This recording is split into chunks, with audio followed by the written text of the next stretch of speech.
Marco कौन है? আজকে আমি কথা বলবো মালায়ালাম মুভি মার্কো নিয়ে। মার্কো হচ্ছে এমন এক অ্যাকশন মুভি যার অ্যাকশন ভায়োলেন্স দেখলে শরীরে কাঁটা দিয়ে উঠবে। मार्को के सामने बोले गए हर शब्द का हिसाब रखना होगा। Each and every word counts. দুর্বল চিত্তের কেউ এই মুভি দেখে শেষ করতে পারবে না, গ্যারান্টি দিয়ে বলছি। এতদিন মালায়ালাম ইন্ডাস্ট্রি তাদের সাবলীল সুন্দর গল্পের জন্য পরিচিত ছিল, তবে মার্কো মুভি দেখলে আপনার পেছনের সব ধারণা পাল্টে যাবে।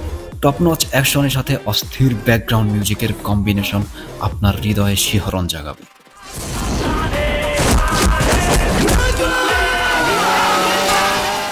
মুভি শুরু হয় ওয়াসিম নামের একটি ছেলের খুনের মাধ্যমে, যেখানে এই খুনের উইটনেস ছিল তারই বন্ধু ভেক্টর। সে ছিল অন্ধ, তবে অন্ধ হলেও ভেক্টরের সেন্স ছিল প্রখর, যার জন্য সে খুনিকে চিনে ফেলে সহজে। ফলে খুনির টার্গেট হয়ে যায় অন্ধ ভেক্টর, যার ফলস্বরূপ ভেক্টরকে হাইড্রোফ্লোরিক অ্যাসিডে পুড়িয়ে ফেলা হয়। আর এখান থেকেই শুরু হয় আসল গল্পের, যা কোথায় গিয়ে শেষ হবে জানতে হলে দেখতে হবে পুরো মার্কো মুভিটি।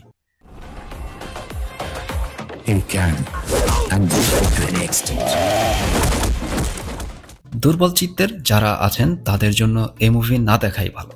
বিশেষ করে শেষের আধা ঘন্টা আপনি ধারণা করতে পারবেন না কি ঘটতে যাচ্ছে।